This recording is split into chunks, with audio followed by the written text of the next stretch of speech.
Sobat Samuel, tahu nggak sih ada satu emiten teknologi yang mampu menyediakan layanan internet broadband berkualitas dengan harga setara 2 gelas kopi kekinian?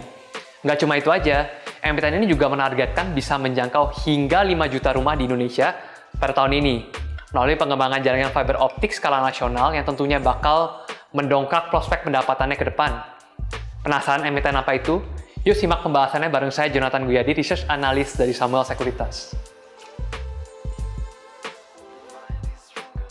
Hai Sobat-Sobat Samuel, di video kali ini kita bakal kenalan sama satu emiten teknologi yang melantai di Bursa Efek Indonesia, yaitu PT Solusi Sinergi Digital atau Wi-Fi. Didirikan pada 2012, Wi-Fi merupakan penyedia layanan periklanan dan infrastruktur digital, termasuk jaringan serat optik dan layanan internet. Saat ini Wi-Fi tengah fokus mengembangkan bisnis layanan internet fixed broadband atau dikenal dengan FBB untuk segmen B2C dengan brand Starlight, yang memiliki harga terjangkau mulai dari 100.000 per bulan untuk kecepatan hingga 200 MB per second. Jauh di bawah harga pasaran yang berkisar di antara 300 hingga 500.000 per bulannya. Untuk mendukung layanan internetnya, Wi-Fi telah membangun jaringan serat optik sepanjang hampir 7.000 km, di mana 5.000 km diantaranya terletak di sepanjang rel kereta KAI yang telah dikembangkan sejak 2019. Meski pembangunan sempat tertunda akibat pandemi, seluruh jaringan ini akhirnya rampung pada 2022 dan kini menjadi tulang punggung utama ekspansi Wi-Fi ke layanan fixed broadband.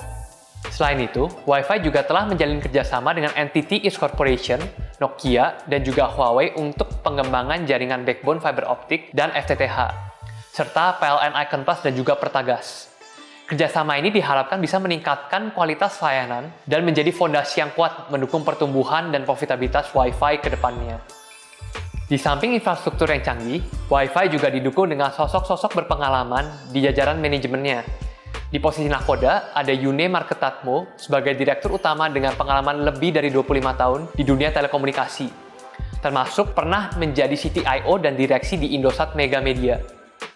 Selanjutnya, direktur komersialnya, Erwin Tanjung, lulusan Northwestern University, juga punya pengalaman 25 tahun di bidangnya.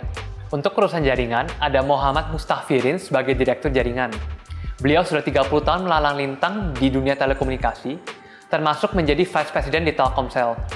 Di sisi teknologi, Wi-Fi juga mengandalkan Shanna Diong yang sebelumnya pernah memegang posisi strategis di Qualcomm dan juga Ericsson Indonesia. Jajaran komisarisnya juga nggak kalah solid nih. Posisi komisaris utama diisi Hermansyah Haryono dan juga aktif sebagai Chief Business Officer di Digi Asia Bios, dengan pengalaman lebih dari 2 dekade di dunia bisnis. Sementara itu, posisi komisaris independen diisi oleh Doni Satyaji Sutadi yang punya jam terbang tinggi di industri hospitality dan pernah menjadi strategic partner di Ismaya Group. Terus gimana nih soal kinerja keuangannya? Setelah ekspansi besar-besaran, Wi-Fi sukses mencetak kinerja yang cemerlang. Pendapatannya di full year 24 tembus 671,9 miliar atau tumbuh 53% secara year on year. Didukung oleh 2 mesin pendorong utama, yaitu sektor telekomunikasi yang pendapatannya naik hampir 3 kali lipat ke 355,3 miliar dan juga bisnis periklanan yang pendapatannya tumbuh 22% secara year on year ke 316,5 miliar. Nggak cuma itu, laba bersihnya juga terbang tinggi ke 231 miliar alias naik 294,9% dibandingkan dengan tahun lalu. Kalau soal prospek ke depannya gimana dong? Tenang saja Sobat-Sobat Samuel.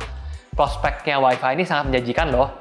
Di tahun 2025 ini, Wi-Fi menargetkan untuk menjangkau hingga 5 juta rumah tangga, terutama dari segmen masyarakat berpenghasilan menengah ke bawah, yang selama ini belum tersentuh layanan internet cepat. Lalu, ada juga peluang dari proyek perumahan subsidi pemerintah yang bisa menjadi ladang baru yang besar buat Wi-Fi. Di samping perluasan jangkauan jaringan, tahun ini Wi-Fi juga berencana untuk berpartisipasi dalam lelang spektrum Fixed Wireless Access atau dikenal dengan FWA 5G yang akan semakin memperkuat penetrasi dan layanan dengan harga yang bersahabat. Serta dengan jaringan yang luas, Wi-Fi memiliki potensi yang besar menjadi pilihan utama dari internet rumahan di masa depan.